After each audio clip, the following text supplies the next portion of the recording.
all to the Snail Trail 4x4 podcast. If you like going off-roading in Toyotas, wrenching on Toyotas, and camping in Toyotas, is that the next one? Sure. And maybe even poking some fun at Toyotas, then this is the podcast for you. That's right, ladies and germs. My name is Tyler, and joining me for another episode of Snail Trail 4x4 off-roading podcast, the number one best, fastest growing off-roading Toyota podcast in Sacramento, California. Jimmy Chad is here today. What up? What up, man? How's it going? I'm pretty good. Good. Yeah. Glad to hear it. Had a great weekend? Yeah. Fantastic. That's good. It was a lot of fun down at the Marlin Crawler Celebration of Life. And it was. Yep, I had a good time. Yep. The kid did great. We got to stay the whole night. Sweet. So good to hear. I don't know if that's true or not. Future. Oh, man. No, this is a Monday episode. So we get some fun discussions for you guys. Today, we'll get to talk about a little bit about my favorite trail. So we'll get into that in a little bit. We have the giveaway for AirHub. The MORRFlate AirHub is done. Dunzo. Over with. Gone. We will announce the winner on Thursday's episode this week. So stay tuned for that. But we are in June now. We are officially in June. So what is something our special giveaway for June? My God, what are we not giving away for June? Yes. Yay. That is the best news ever. June is Tool Month. Tool Month. Yeah, Tool Month 2024. Yeah. And so if you guys have been listening to the podcast for a while, you know that we have a really awesome dude in our area that reps some really cool tool brands. And they love giving out tools to help tell you guys and educate you guys on a bunch of the stuff that they have to offer. So we get to do a whole month of contests. So let me see how many we have. 6 contests in total? Five, I think. One per week and then the monthly. Yep. So five giveaways going on this month, 5 contests. So there's one every Monday, starts on Monday and it ends on Sunday night. It ends after, I don't know when it ends. What does it end? Let's Google this, or let's just look on a computer. So we have a contest on the 3rd, the 10th, the 17th, and the 24th. But then our monthly giveaway happens at the end of the month. Yeah. So yeah, the 30th. So you guys got to pay attention. Every week, every episode of the podcast, pretty much this month during Tool Month, if you want to be in for the tools. And there's some pretty awesome tools lined up for you guys. We were able to talk Lawless and Walter and a couple other really cool brands into doing for everybody. So let's see. What do we got for the first week here? Yeah. This is probably my top tool I want right now. Yeah. I just counted it up too. We're going to have a total of 10 winners throughout the month. Wow. So depending on where you are, how things work out, there's many ways for people to enter. But you have 10 chances to win something fun from Walter Surface Technologies. Sweet. Let's see. So for the first month, for the start of the giveaway, we're doing a post today released on Instagram on SnailTrail4x4. And all you need to do is follow Walter Surface Technologies. That will be in the show notes and on the post, and SnailTrail4x4. And then tag 3 friends down in the description, and you are automatically entered. And you are going to win a RailMate. That sounds dirty. What is... if you want to take it that way. I mean, I don't want to take anything, Jimmy, but you can take it, mate. Okay. Now, what's a RailMate? A RailMate is, I was going to pull it up here on the computer, but it's essentially a belt sander for tube pipes or piping. Yep. So these are pretty cool. If you do a lot of tube work for, obviously we've got off-road vehicles. A lot of us build bumpers, sliders, cages, all sorts of things out of tube. These are fantastic for prepping tube, for painting, powder coating, for welding. It's a belt sander that will contour to the tube. Yes. So that's they're pretty really sweet. cool. I believe it has some sort of spring mechanism in it, so you could push on the belt, and it'll contour around the tube, and you can sand off all the mill scale or anything that's got on it, and just prep it for working or painting, one or the other. So yeah, really, really cool thing. Let's see. I'm trying to pull it up. Sounds like a personal problem. They make pills for that, Jimmy. Does your wife say the same thing? I can keep going. You want me to? Finishing? I don't know, Jimmy. Do you finish when you pull it up? Found it. Okay. So the RailMate, Walter is proud to unveil its new power tool that allows you to use our premium abrasive products in a new belt format to finish pipes, tubes, and railings. This powerful finish tool features soft start technology to avoid kickback when starting the tool, dial speed, variable speed control, and Diamax RPM monitoring to maintain constant speed under load. Nice. This product retails or list price is $1,293. Nice. So there you go.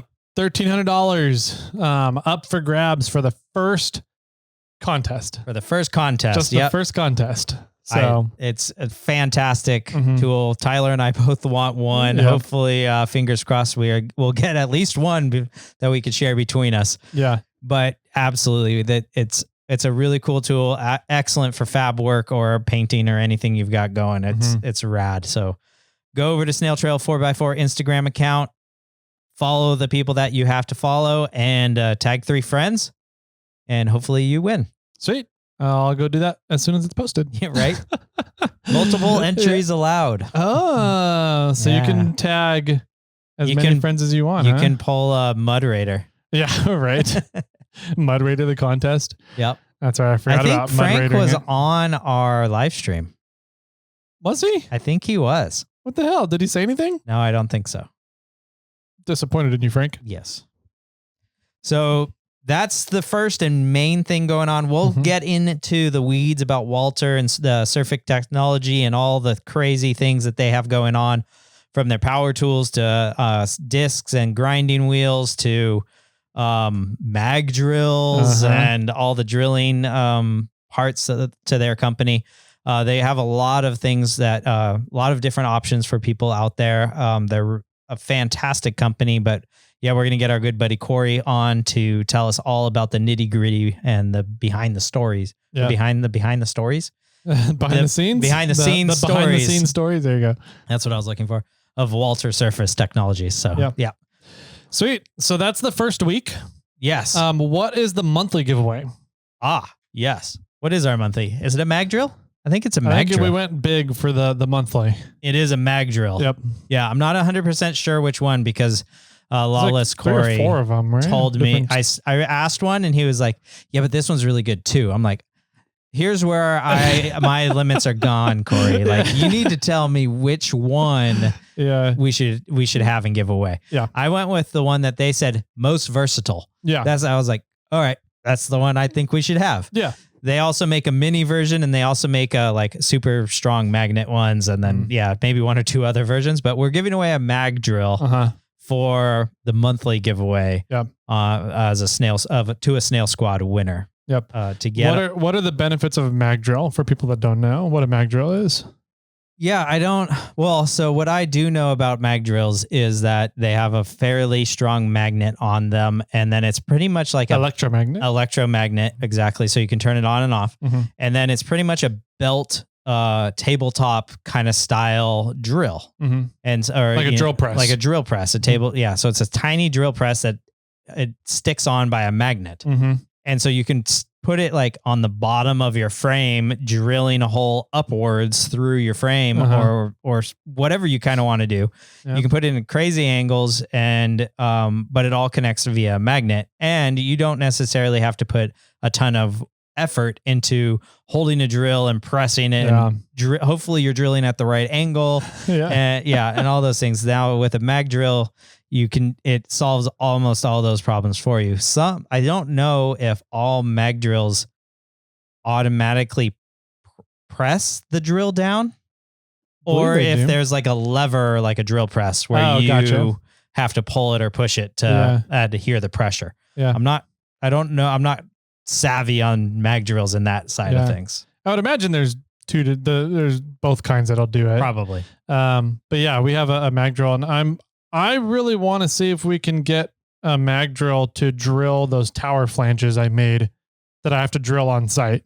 Oh, because I have to drill 3/16 plate by hand. Yeah.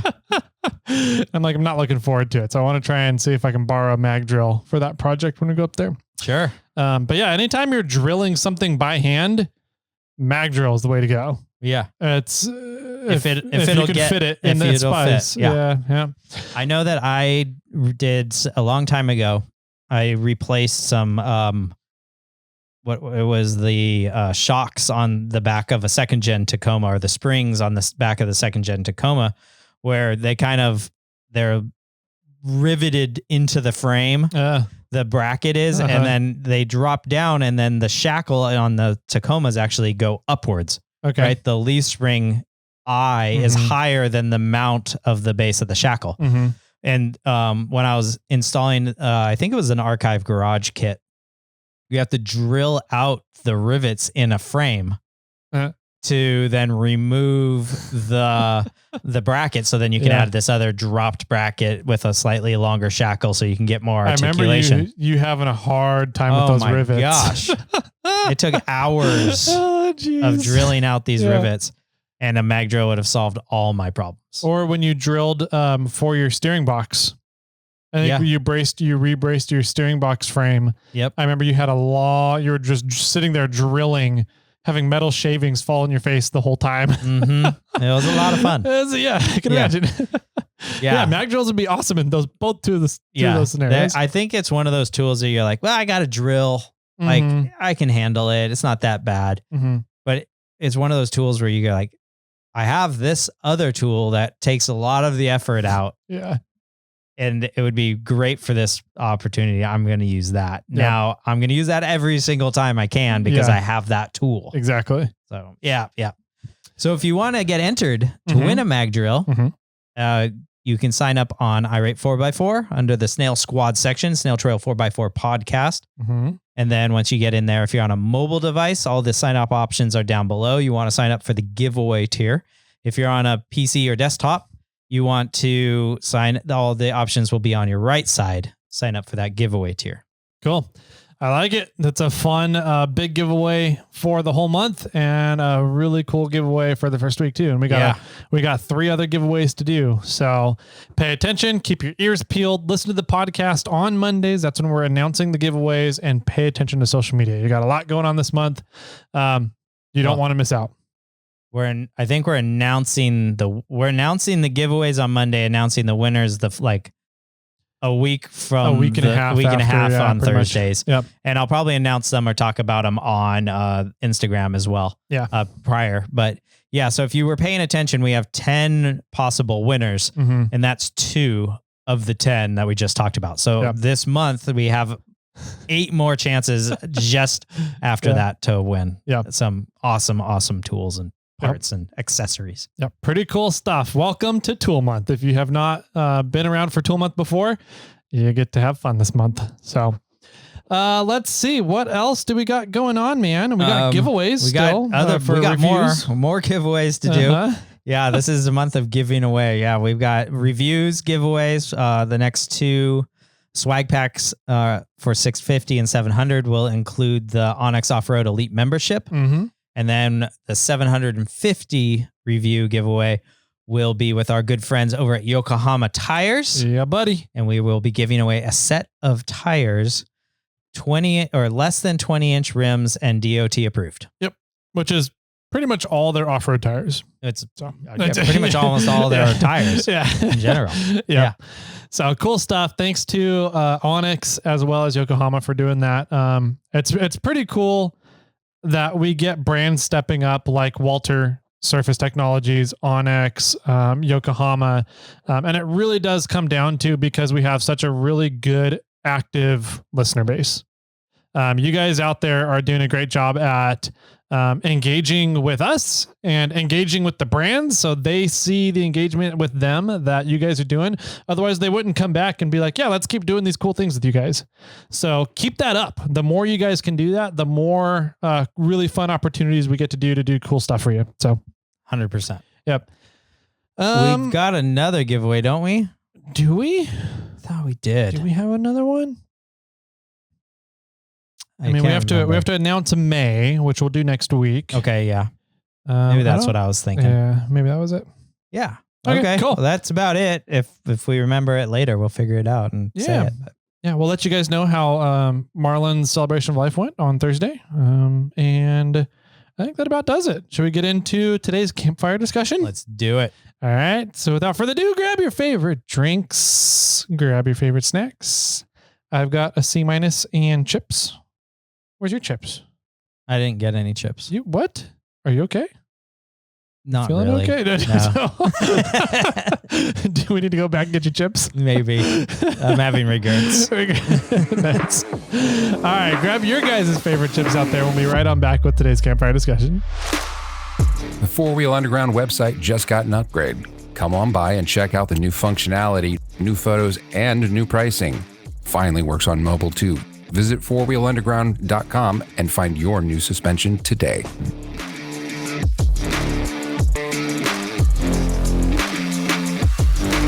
Oh, welcome back, ladies and gentle ladies. We are back with the SnailTrail4x4 campfire discussion, for which is Mondays. If you guys are not familiar with the format of the show, or this is the first time you're listening because you're like, ooh, Barrett Lake, I've heard of that trail, I want to know more about it. You just saw it randomly in a post somewhere. Welcome to the show. We like to do like these campfire discussions where we talk about something that we consider infotainment. Right. We like to entertain you guys as well as be a little bit informational on Mondays. We hope that you walk away listening to the podcast and not saying, man, that sucked. I didn't get anything out of that. Yeah. Hope you learn at least one thing. One little tidbit. That's what we're here for. In a Monday episode. Even if it's don't do what Tyler and Jimmy do. That's a normal thing, though. I don't think that's strictly Monday episodes. No, that's definitely a SnailTrail4x4 thing. Yeah.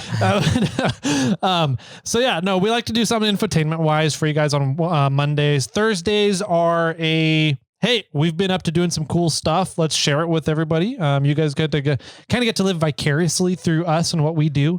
And then Fridays, we get to talk to you guys. We have a telephone number that you can call in, leave a voicemail. It's 916-345-4744. If you didn't get that, rewind and play it again.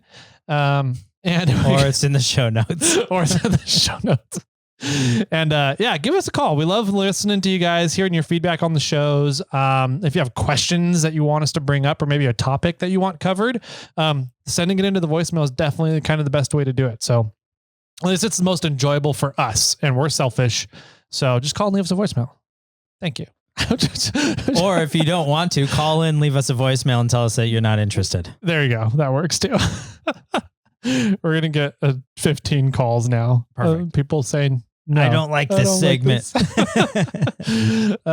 Anyways, let's see. Today's campfire discussion. We've been doing a kind of a series of episodes that we were just sitting down chatting one day. We're like, why do you like the Rubicon? Well, why do you like Fordyce? Why do you like Barrett Lake? Why do you like all these trails we go to?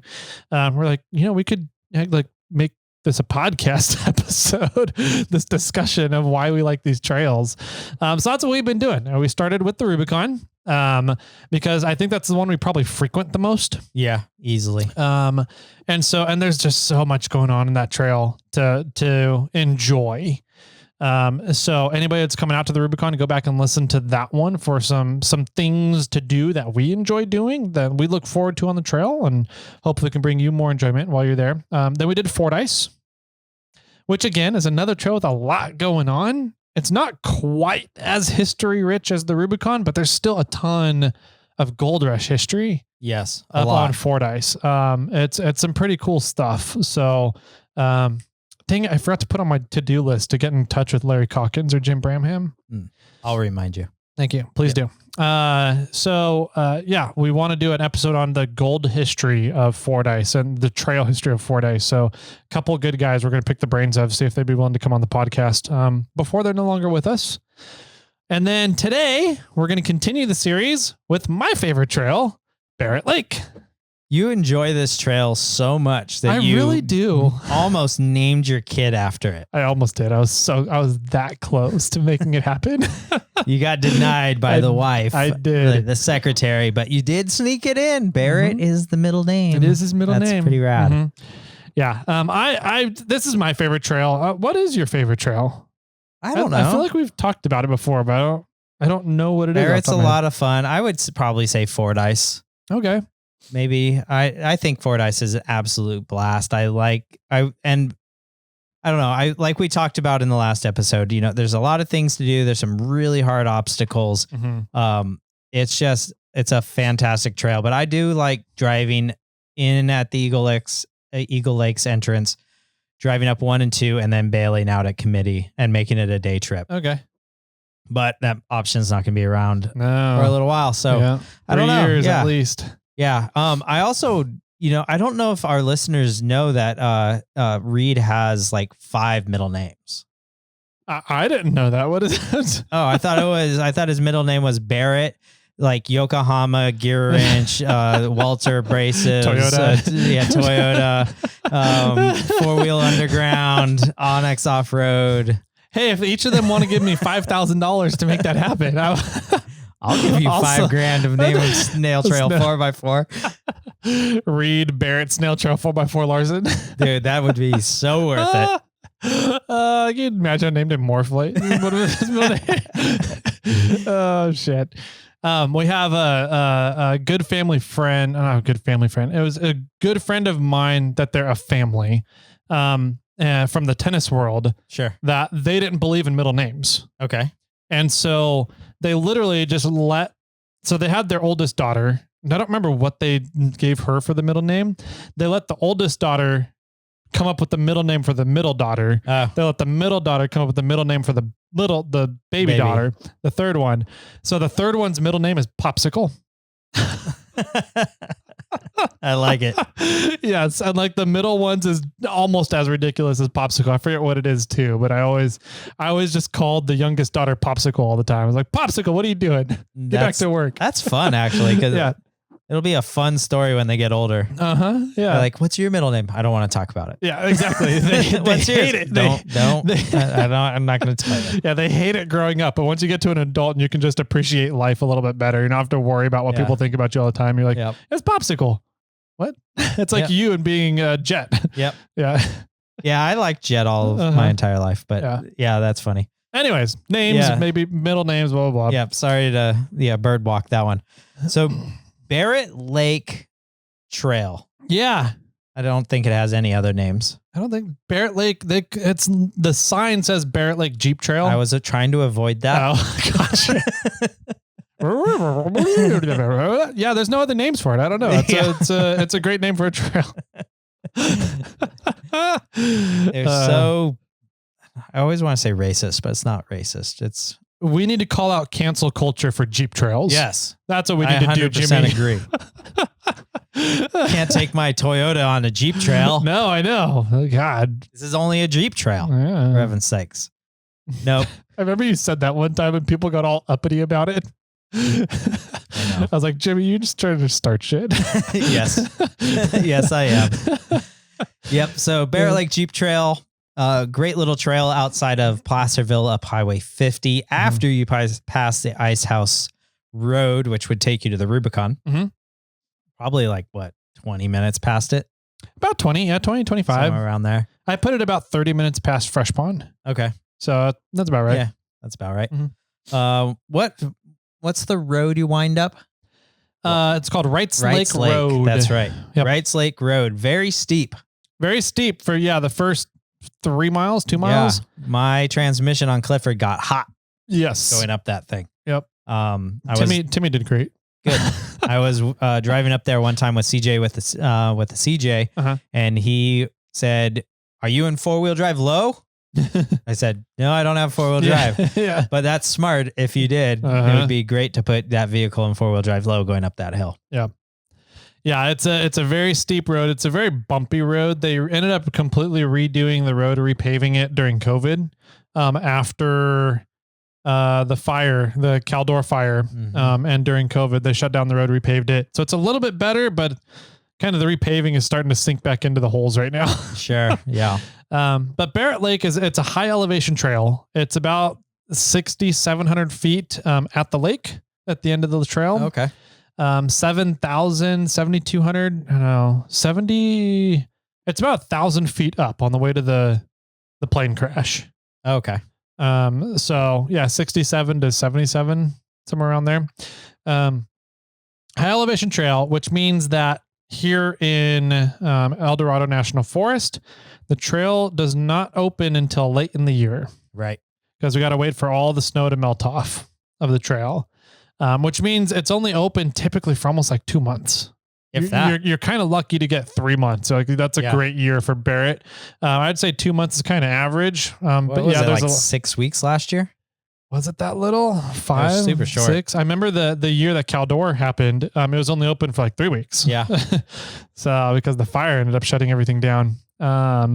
So because it has such a short window, that's one of the reasons why it's so special to me.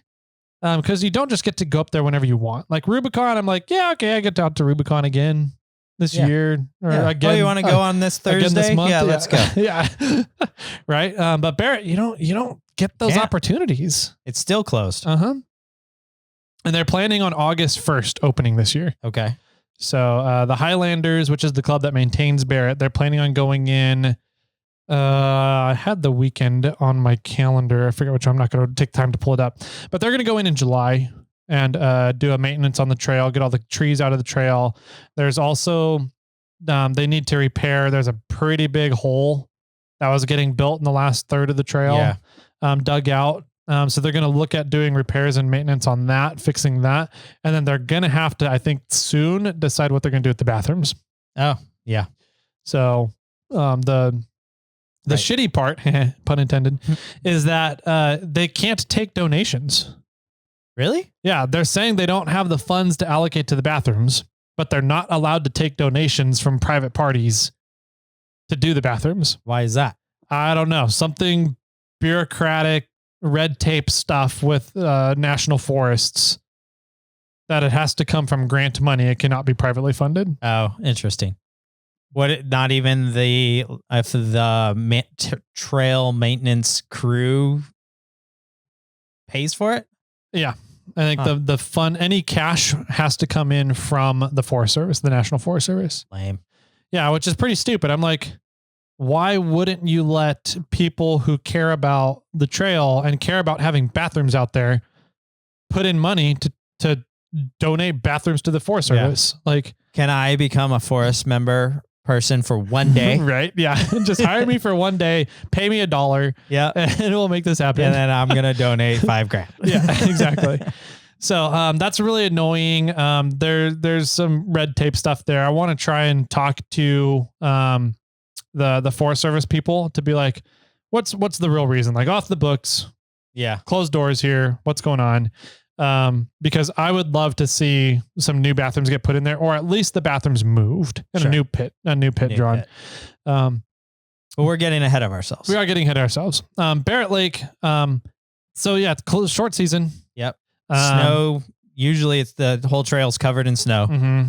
Until they open it. That's one of the legations that I don't know if it's still true or not, but they do maintain or look at the snow level that's on the trail before the trail gets opened. Yep, totally. They do. It was part of the 42 trail closures. So it was closed for 8-9 years, which I think is another reason that it was special to me, because I kept hearing about Barrett Lake, but I could never go because it wasn't open anymore. And people were not sure if it was going to get reopened. Right. And I was like, that sucks. I hear all these great things about this trail. And it was like built up in my head as this really cool place to go and do, but nobody could go and check it out.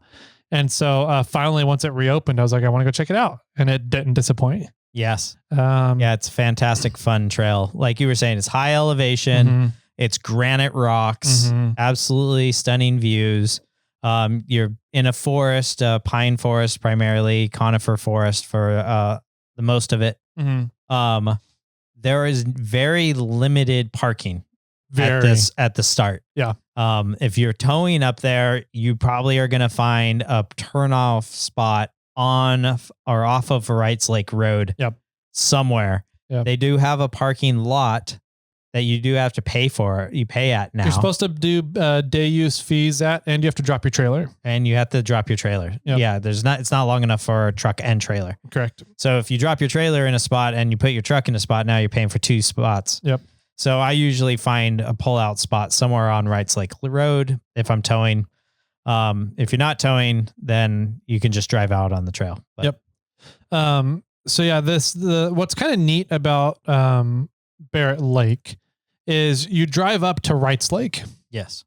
And there's a pretty big camping lodge area up at Wrights Lake. There's a little boat launch. You can put a boat out onto Wrights Lake, and it's a whole like summer camping area at Wrights Lake. I believe it's managed by National Forest. Don't quote me on that, but it's there. It's a really nice spot.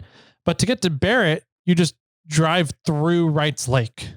Well, I mean, not through the lake, but yes. Clarify there. You drive through the area. And you just keep going. Wrights Lake. You just keep going. And it's like, there's not many people that just kind of keep going. Most everybody that's going up to that area is stopping at Wrights Lake. Yeah. So it's kind of like this extra hidden, like almost like, I think of it like a speakeasy. It's a speakeasy lake for Wrights Lake. Everybody only ever goes to the storefront at Wrights Lake, and nobody ever goes to the speakeasy up at Barrett. Exactly. It's a little bit more difficult to get to Barrett. Yeah. There's a heck of a door guard or a gatekeeper. Yes, there is. So you go up, and there's a gate at the trailhead for Barrett that is, what did we figure? 87.5 inches, I think is. Sure. I don't remember. It's ever so slightly smaller than what Tyler is now. Pretty much. My rear axle gets wedged in between the posts if I take the wrong angle. If I take the correct angle, I just squeeze through by just rubbing my rims rather than wedging them in the gate posts. So it's about 87, 88 inches, right around there, maybe 89, depending on what angle you can take it at. But it's a tight squeeze, and if you're fatter, wider than that, you should not be on the trail. It's a pretty narrow trail. It's a very narrow trail. I can fit through all the spots without rubbing trees on both sides of the vehicle, but it's tight. Yeah, I have to be very careful. I'm just imagining there's a very tight, like right, left, right turn section right before you get up to the lake in the trees. You're just weaving through trees, and it's at Bobcat. I have to do like 3-point turns occasionally in some of those corners because it's just so tight. Yeah, there's a couple big rocks right in that little section too. And I used to be able to kind of just barely get up on the rocks to squeeze through. And now I have to go all the way up on the rocks to go up and over. And there's a lot of spots in that trail where I have no line options. I have to go wherever I fit because I'm so wide. Right. So, if you are a wider full width vehicle, track width kind of thing, there's not as many options as if you're narrower. It's definitely a narrower, small wheelbase friendly trail than it is a long wheelbase, wider vehicle trail. Yeah, absolutely. And I want to stress that if you can't fit through the gate, you should not be out on that trail. Yeah. Yeah. There's a reason those posts were put at that width. Mm-hmm. Yep. So it's not just like subjective, like that's the gate they had to install that day. It's specifically put there for that size. So it does have a gate. And one of the reasons why I think the big there's a lot of reasons why I like Barrett. Barrett is, in my opinion, similar to the Rubicon in the sense that there's some big obstacles in it with stretches in between the obstacles that you could just kind of get to relax and enjoy the trail. Yeah. The big difference between Rubicon and Barrett to me in that regard is that there's no bypasses.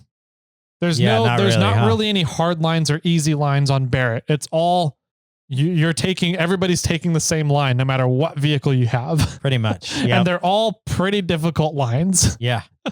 So there's no bailouts. There's no optional lines. There's no, like on the Rubicon, every obstacle has 6, 7 different lines that you could take that are range from easy to super difficult buggy lines. There isn't that on Barrett. You're not going to get any super difficult buggy lines per se, except for the buggy line, the buggy garden, rock garden, the buggy garden. Yep. Outside of that, everything is you're taking the same lines. I mean, if you have a buggy, you're going to breeze through the trail just fine. But if you have anything else, if you've got a 4-door JK on 35s, you're going to get turtled in 2 spots for sure.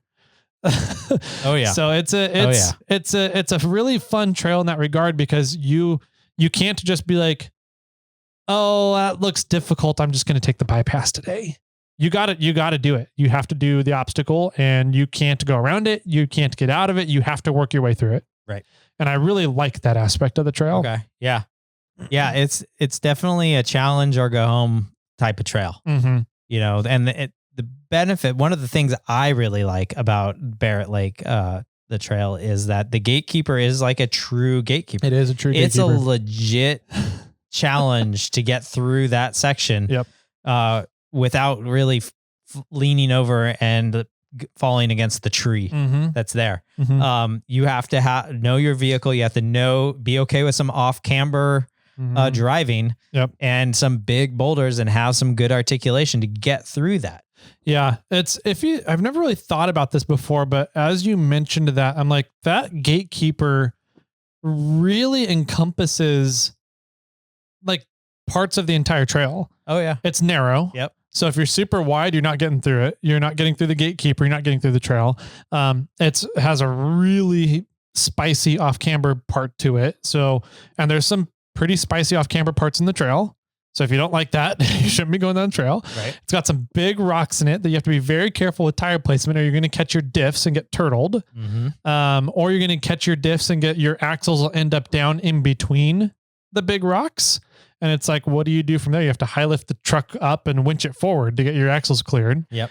And there's a couple sections where there's some big rocks, and you're going to get your axles stuck in between them if you're not correct on your line placement.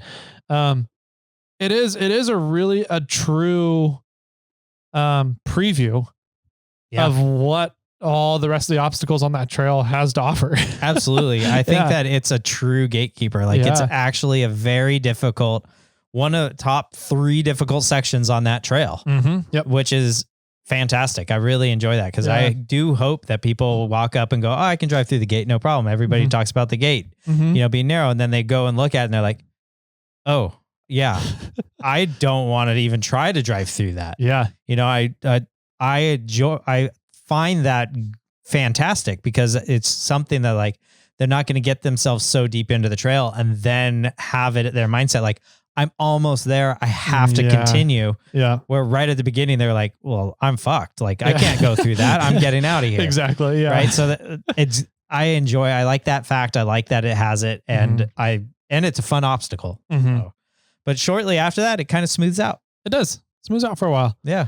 The whole trail is, I think 6.5 miles long total. From gate to lake. And there's kind of the fastest we've made it. What it was like 2.5 hours? 2.5. Yeah. Yeah. But most of the time we're much slower. Yeah. Yeah. We're out there just kind of relaxing with other people, having a good time. So, 6.5 miles. It can be done quick. I wouldn't recommend it unless you really know the trail and you know where everything is. Cause it's super easy. Like I said, there's not a lot of line choices. So it's not very forgiving if you start losing concentration and you're just like, boop, hit something the wrong way. Yeah. It's in and out. It's not a loop. Correct. I like that aspect as well.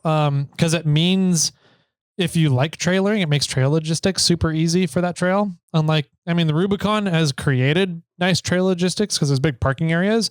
But like if you're trailering, you typically don't go up and do Cadillac. No. So you're missing one of the really cool features of the trail, in my opinion, on the Rubicon. Whereas Barrett, you're doing the whole trail, whether you're driving to and from or whether you're trailering. But there's stretches of kind of smooth sailing with 1, 2, 3/4 big obstacle areas. Okay. And so the first one is counting the buggy line. that was kind of the slash Okay. 4. So I consider you got the gatekeeper. Yep. You got the rock garden with the S-turn. Yes. And that's, some people consider those 2 different obstacles. I consider them one because they're just stacked right next to each other. Yeah. I would count all, even that, like that rock at the far end that you have to climb up. That would turtle you normally. Yeah. I would, that's all one general area, off-road area. That's how I consider too. Yeah. And then you've got kind of the granite, smooth granite section up at the lake. At the lake. Yeah. I would say those are the 3 main areas. There's another handful or more of like random unique things that you have to pay attention to throughout the entire trail. Mm-hmm. But for sure, the gatekeeper, what we call the S-turn, I don't know if it actually has a name. Yeah. And the rocky section right at the top at the lake are the 3 main spots. And then there's an optional buggy play area that is pretty legit, has some serious boulders in it. I thought I was screwed when I went through it last year. Yeah. I kind of got myself wadded up in there, and I got my axle stuck between a couple of rocks, and my bumper was up against another rock. So I couldn't really go forward and I couldn't really go backwards. And I was like, what do I do to get out of here, guys? Yeah. And I was like, can I just go straight over this big ass rock here? They're like, I don't know. Your breakover angle. I mean, it's just one giant rock. And so coming over on the other, I was like, I don't know if I'm going to crest over or break over and turtle on it. Ended up having just the perfect wheelbase at about a 1/2 inch of clearance underneath my skid plates. Wow. To get up and over that rock rather than come out of the normal line. When you're looking down the trail and you're looking at that rock section, was that far right? If you're looking coming from Gatekeeper to the lake. Okay. It's this rock in the center. Right in the center. Yeah. Okay. Yeah. Just right up and over that thing. Driver side up and over that? Or both wheels. That's, just okay. Yeah. Have you seen the video of me and Hussman and Dave I was coming through that rock garden, and when you're looking at that same section, my driver side tire my passenger side tire was on the farthest right rock. Okay. So coming that way, and I'm just, and I don't have the breakover angle for it. I came down hard on the rock and slid and popped off the backside, and I dented my license plate up, and that's after then we built the frame for it that it used to have or still has. And so that it's a crazy spot. And that's what, like a half a mile, 3/4 of a mile in. Yeah, I'd put it around there. Just barely in to the trail. Mm-hmm. Just going. So that's the next thing that's after from Gatekeeper. It's pretty smooth until about there. Yep. And then you have a few lines to choose through the buggy area, or there's air quotes bypass around the buggy area, which is still the normal trail. Yep. Not long after that, you kind of come to another rocky area, and then there's the bridge. Yeah. And the bridge is kind of a cool sight. It's always neat to see and get to take your vehicle over this big steel girder bridge, spanning over a granite crevasse. Yeah. So that's always a fun spot, and it's a good spot. Just kind of sit there and get a couple pictures. It is definitely a point of interest on that trail. Yeah. I believe one of the reasons that the Barrett Lake was on the 42 trail closure was because vehicles used to drive farther up the creek from there, but they would drive down into the creek, through the creek, and then up and out the other side. Yep. And whoever, Forest Service or whatever it was, said, no, you can't be doing that. Yep. You can't drive into the water. Yep. So they had to build the bridge. Yep. So that we weren't driving in the water. And so that took a while to figure out the new path and to build the bridge and drive everything in or helicopter it in, whatever they ended up doing. Yeah. To set up the bridge and build that. But that took a lot of time. And I know many people that donated some money to get that bridge done. Yeah. So that's what I don't understand. That doesn't make sense. We can't now donate stuff to get a toilet moved. Mm-hmm. Yeah. So, that's a cool bridge, cool spot. I really like that kind of obstacle right after the bridge. Yeah. Cause I never remember the line. Yeah. Cause you're coming, it's a big hill crest, right? I always go passenger. Get the passenger on the rocks. Yes. So I've always just kind of like hugged the Manzanita brush on the passenger side, but I guess there's a lot of people doing that. The Manzanita is pretty much gone now on the passenger side. So now I'm like, where's the line now? And I kind of have to mentally get out and look at it real quick and be like, okay, yeah, that is still the line. Yeah. Kind of thing. Oh yeah. This obstacle. Yeah. But it's, you come off of the bridge and you just go up this crest and then down the other side. Yep. So you can't see the descent as you're approaching it. And it's a ledge climb at the top, the very crest of this hill. So you can't really see the descent. You can't see where the trail is on the descent. And there's a couple of line options there with some kind of lateral ledges on the driver's side and a big rock ledge on the passenger side.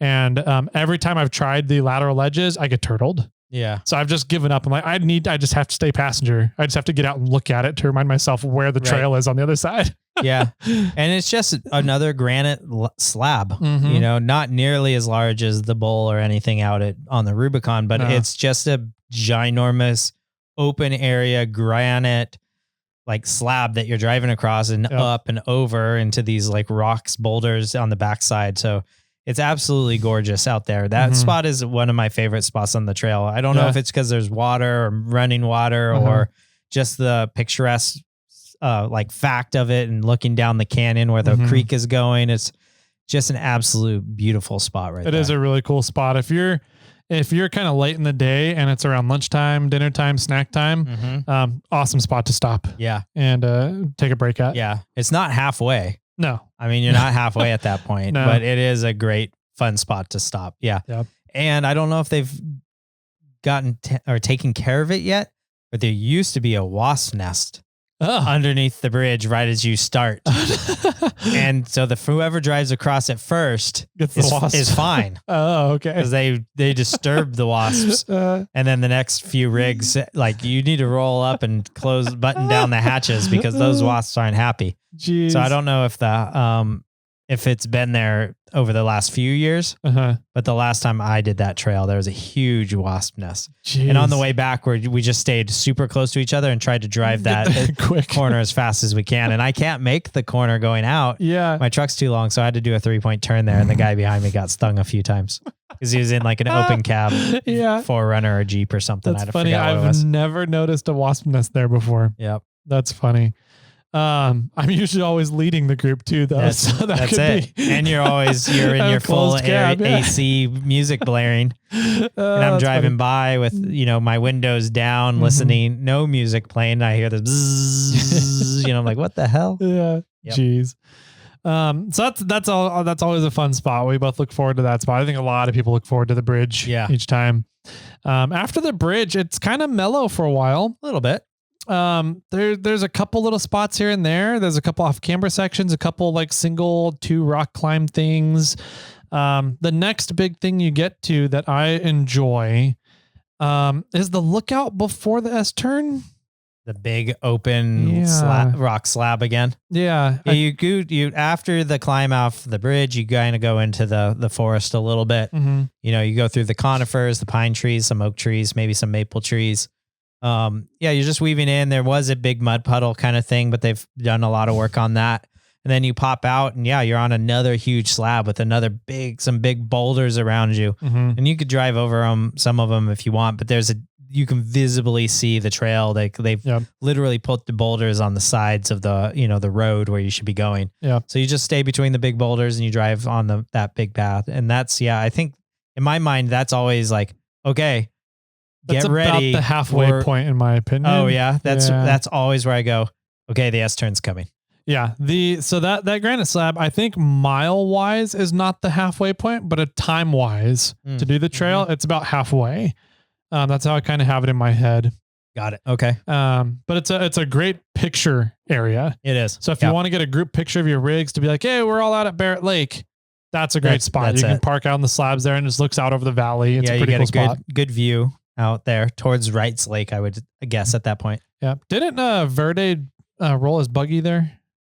Not with me. Okay. He might have at some point. The only time he's rolled his rig with me was on Rubicon. I feel like for some reason that he rolled it there as well, doing something similar. Like he was just goofing around and got out of it and posing and got out and did a weight transfer in the buggy and it rolled or something. Yeah, when I was there with them one time, we were all kind of posing on some of the rocks, and I pulled up on this huge, like the size of a small house or something rock, and I started reversing up it, and I was like, "Am I good?" And he's like, "You're good," and I kept going, and I'm like, "Am I still good?" And he's like, "You're still good," and I kept going, and I was like, all right, I'm just going to stop here. This doesn't feel right. Like I'm going to pause. So I put it in park, low, not in park. I put it in, turned off the engine, had it in low, so it didn't go anywhere. And I hop out and my rear tire is like 2 or 3 feet off the ground with the other ones super articulated up on the rock. But the whole truck was flat. Like it was weird, dude. Yeah. Just like I was fully articulated in the rear, but it just continued to stay up and climb. And so I think he was like, well, you're not tipping. Yeah. Keep going. And I'm like, okay.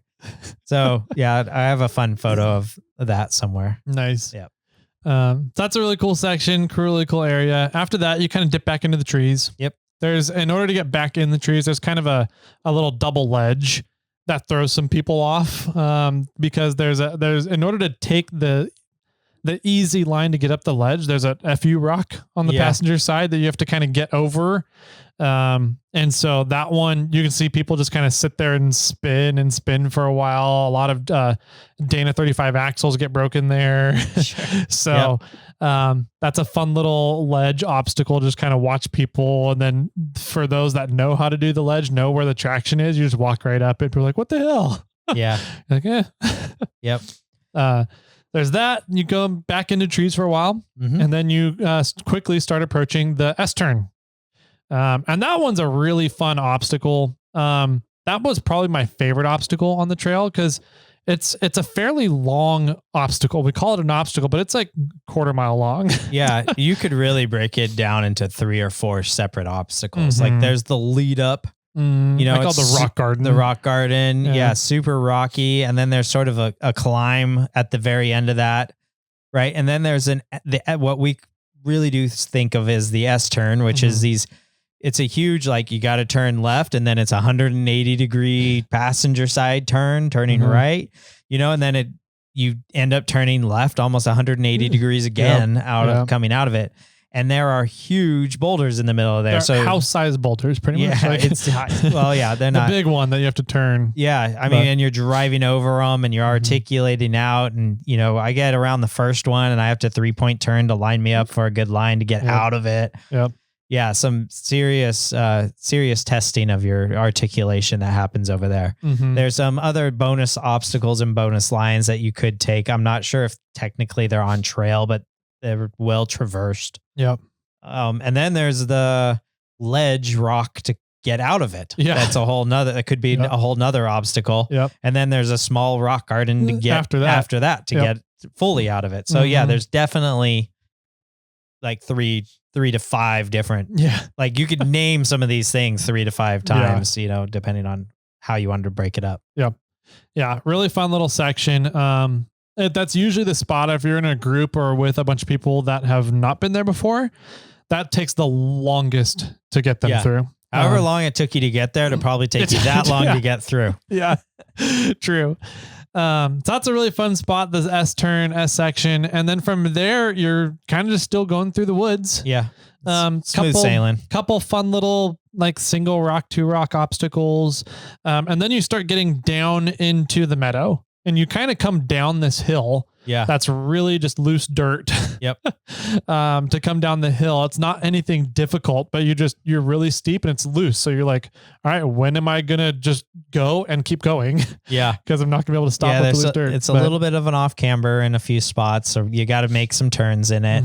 It's kind of an tight between trees. Tight between trees. It's an interesting little drop. But once you get to the bottom of it, you're in this meadow. Yeah, pretty much paved. Yeah, that was one of the other reasons why they closed the trail for the 42 trail closures was to fix the meadow part of it. And then you come out of the meadow and you're pretty much like almost at camp. Almost. You just have that last granite section, which is a pretty cool waterfall climb. Yeah. Into this just spot that I don't know how to describe it. It's an FU super articulation spot. Yeah, it's a weird twist of rocks and a climb. And yeah, it's an interesting, fun little spot. Yep. Every time I always forget about that obstacle too. Yeah. I was like, oh yeah, there's this little climb. Then we turn left and we're at the lake. Yep. And I always get to do that like weird waterfall climb. And then I go, oh yeah, forgot about, how do I get through this one? Yeah. Man, I forgot about this obstacle. Dang it. Like I'm in the wrong spot. Like, Yep. I do the same thing I used to do the same thing coming up to that where I'd be like, oh, should I forget it? Where am I putting everything? Cause it just twists you up. It twists really your whole frame. Yeah. And there's a couple different ways to do it, but depending on your wheel, there's only like really one way to do it depending on your wheelbase. So if you have one size wheelbase, you have to go this route. If you have another wheelbase, you got to go this route. But it just twists you up. Yeah. It's a fantastic photo spot. Yes, it is. Yeah. Because they're all articulated out. You're all twisted. It's a beautiful area. Yeah. If you have a buddy taking photos, you tell them to get out beforehand so you can snap some. If you have lockers, usually you breeze right through it. But it looks awesome. If you don't have lockers, you're probably going to struggle through that. Yes. But I'm pretty sure that is where Lee made the trail chalice out of. Oh, right there. Yeah, that spot. That could make sense. Yeah, absolutely. But then after that, you're literally 500 feet from the lake. Maybe. I mean, there's a little bit of a uphill climb after that into the camp area, but you're pretty much there. Yep. You're just weaving through trees and boulders. Yeah, you get spinning around. You drive past a small dam. Yeah, things start getting greener and cooler. It's pretty neat. So once we're at the lake, what is some of the things? Obviously, the lake itself and the camp area is a point of interest on the trail. 100%. Probably the main reason. The point of interest. You are going to Barrett Lake. We're on the Barrett Lake trail, right? Yeah. So that's the reason why you're going. What is so special about Barrett Lake? Why is that the draw to the trail? I think it's the draw. I mean, it's a great endpoint. You've got this fantastic setting with this beautiful lake, this ginormous rock granite outcropping wall behind you and behind the lake. And, the wall is west facing. So when you are sitting at the lake and you can see the sunset happening off in the distance and it just glows. The whole place glows orange at sunset. It's really, really crazy. Yep. For about 10 to 15 minutes, depending on the time of year. So it's kind of one of those things, if you're not paying attention, you miss it. Yep. But I think for me, that's the main draw of that lake is just sitting there, having a beer, having my dinner, watching the sunset against the granite hills. Yeah. Yeah. It's an absolute gorgeous, gorgeous time. There's probably, I would say 10 camping spots. Yeah. And that's roughly being generous. I think there's a few of those 10 could be one big one, it could be 6 big groups or 4 big groups that fill up the whole place. Yeah. But if there was 10 pairs of vehicles, I think you would still fit. Oh yeah. Yeah. Each quote unquote camp spot can probably fit 2 to 3 vehicles. Yeah. Once you're starting to reach 30 to 40 vehicles down there, you're full. Pretty full. You're full. Yeah. I've talked with people before that have seen upwards of 60 to 70. And I'm like, where do you set up tents? Like there's that's all the square footage of the ground. There's what do you 4 hammocks on top of each other on the pair of trees. Yeah. So it's a pretty tight spot and it does definitely get packed and you do definitely have neighbors that you become very intimate with at Barrett Lake all the time. So that's another reason why, you don't necessarily want to stay up all night being rowdy. Yeah. Because you're just going to piss off everybody else there. Yes. And they're not going to be happy with you in the morning. It's very close knit for sure. Yes. So that's the camping there is world-class camping in my opinion. The bathroom sucks. Yep. So we talked about that earlier. Yeah. It's a pit toilet that is full. It's full and there's no roof on it. There's barely a door. There's not even a door. I mean, it's just kind of a walking entrance with a wall, a privacy wall. But yeah, it's and the toilet wasn't really screwed to the deck anymore, so it kind of moved around. Perfect, love it. The toilet is definitely pack it in, pack it out. Yeah, I would recommend doing that. Bring wag bags with you. But what's also cool about Barrett is there's a lot to do around the lake. and at the place. So like if you're just going in my opinion, I love driving the trail, but like, and going in for a day trip, I'm okay with, and going in for a 3-day trip, I'm okay with. I wouldn't really want to go do Barrett Lake as a 2-day trip. I agree. I Like, I don't know why I'm better. Yeah, I'm No. better with doing a day trip on Barrett than doing a 2-day trip on Barrett. Yeah. And even if I did a day trip, I'd only go to the bridge and back. Oh, really? I think. Yeah. Yeah. I would go to the lake, get into the lake, have lunch, and then get out. Yeah. I don't. I mean, I guess it depends on how fast your group's going. Yeah. If it was just you and I, yeah, we could get to the lake, have lunch, and turn around. Yep. But if you got a slow group and you're only doing a day trip, then yeah, maybe the bridge, maybe the S-turn, maybe the Granite Lookout. Yeah. But yeah, I think because there's a lot to do out there at the lake that, you know, if you wheel in on a Friday night, then you have all day Saturday, then you can wheel out on a Sunday. That really is a fantastic trip for Barrett. That's the best way to do it, in my opinion. Because you can take Saturday and you can go, the lake is small enough where it's a pretty easy jaunt to walk around the lake. Oh yeah. Piece of cake. Mile, maybe? Yeah. Mile and a half? I don't even know if it's a mile. The lake also isn't very deep. It's not until you get to the center. Yeah. But like you can walk 100, 200 feet out and be chest high in the water. And it's all kinds of seagrass, lake grass or whatever you want to call it. Yep. It's like if you're on a paddleboard, because I paddleboarded it a few times. Yep. The algae or whatever that's growing on it is only a few inches below the water. Yep. And then the lake bottom's only a few feet below that. Yep. And then, once you get to the very middle of the lake, then it starts getting a little deep. It's not even that deep. It's not that deep, but if you want to go fishing, you really got to get out to the middle of the lake. It does have some good fishing, but you got to get out to the middle of the lake. You can't do it from shore. Right. So too much stuff. There's your line would get caught. Yeah. Yeah. So, I mean, it's easy to paddle around, very small lake. It's not really even a swimming lake, I wouldn't say, unless you're out there on a paddleboard out in the middle. Because you're not going to wade out to where you can go swimming because it's just got so much grass and stuff in it. Yep.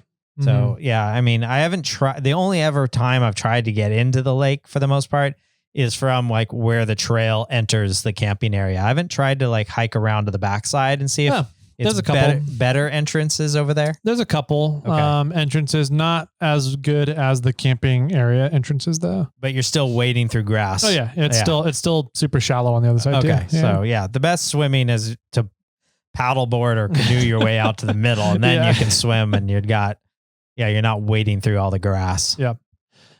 So it's decent swimming if you get up to the middle. I like going out and just floating. So you can take an inner tube and just float and tie yourself off to the shore and just have some drinks. Perfect. Yeah. That works awesome out there. Get out on a paddleboard, lay on a paddleboard out there, bring a little Kmart coffin boat, little inflatable. They're a little 2-person inflatable boat kind of thing. And then hiking. Is a Kmart coffin a slaying from your whitewater rafting days? Yes, it is. Okay. I said it, and then I immediately was like, God, I need to explain this now. Yeah. I was like, never heard that called that before, but I know that a whitewater rafter guide would see all these people that just would buy the stupid inner tubes from Kmart and then think that they could go down a river. Yep, that's exactly. Yeah, and we called them Kmart coffins because they're little rafts you buy from Kmart, and you will die going down whitewater in them. Yeah. Okay. Now that we've cleared that water, thank you. So hiking around the lake. There you can do fishing. There's you can go. There's lots of little hikings to other lakes in the area. Yeah, a lot of little lakes around there that you can definitely hike off to. Wasn't it one named after me? Yeah, Hussman and I named a lake after you. Yeah. Yeah. What was it? Jimmy's Lake? It was, I think there was one called Little Lake, and then we found one that was littler than Little Lake, so we called it Jimmy Lake. Perfect. I'll take it. I got a lake name. Do you have a lake named after you? I don't. Okay. Suck it. Fair. But you can find spots out in those areas to shoot at.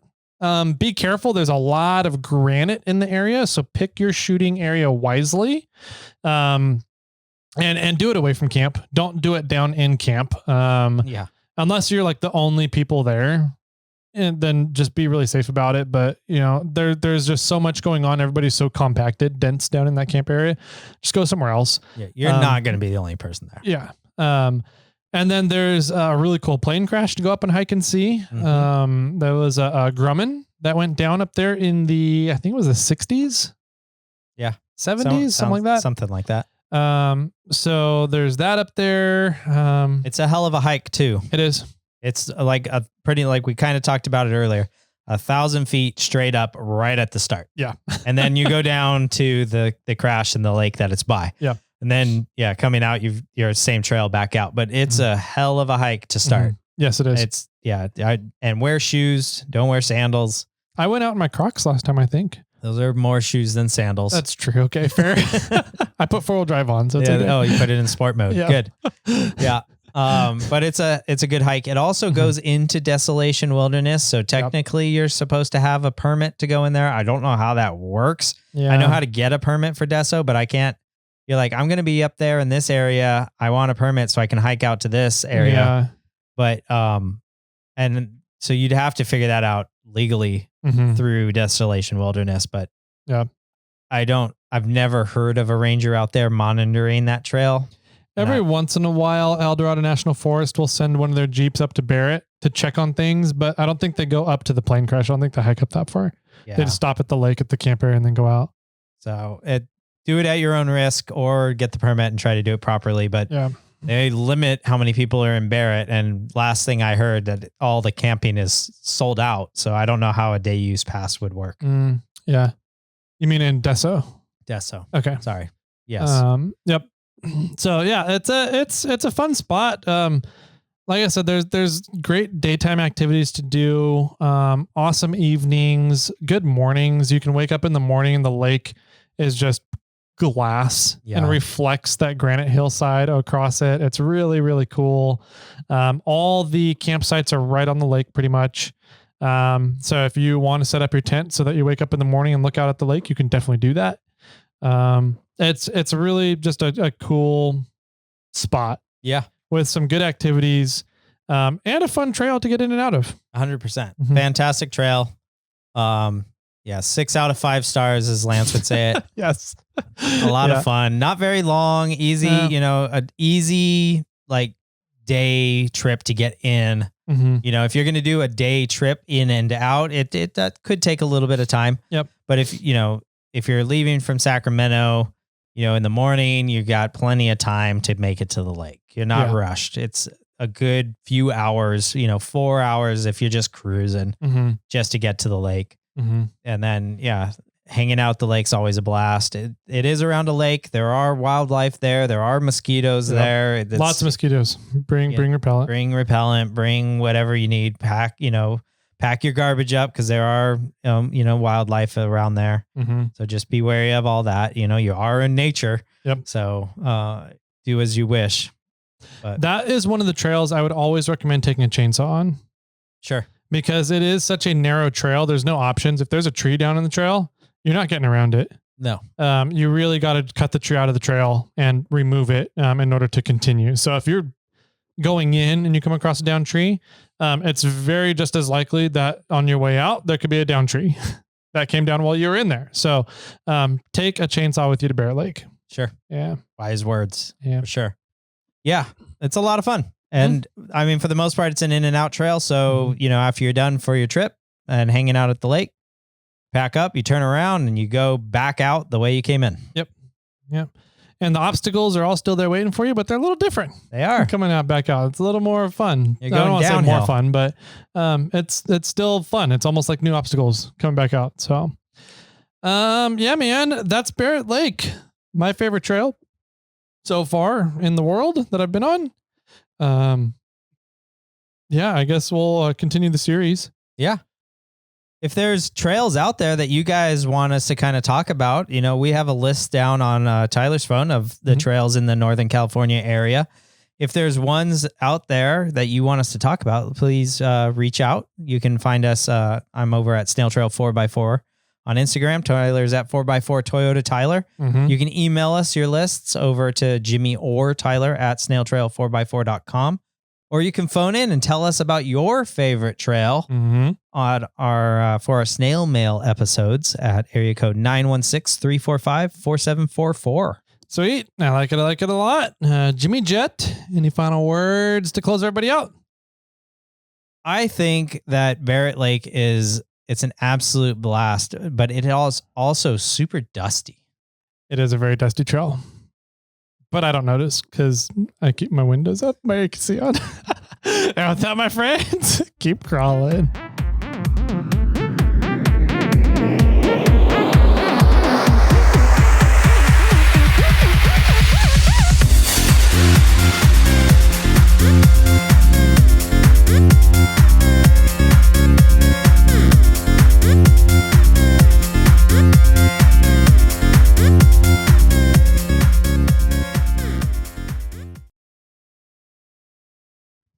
I got one for you. Yes, sir. I'm ready. I sold my vacuum the other day. Oh, that sucks. All it did was collect dust. Yeah, that too. It did suck, though. It did suck. Yeah. Having to let it go.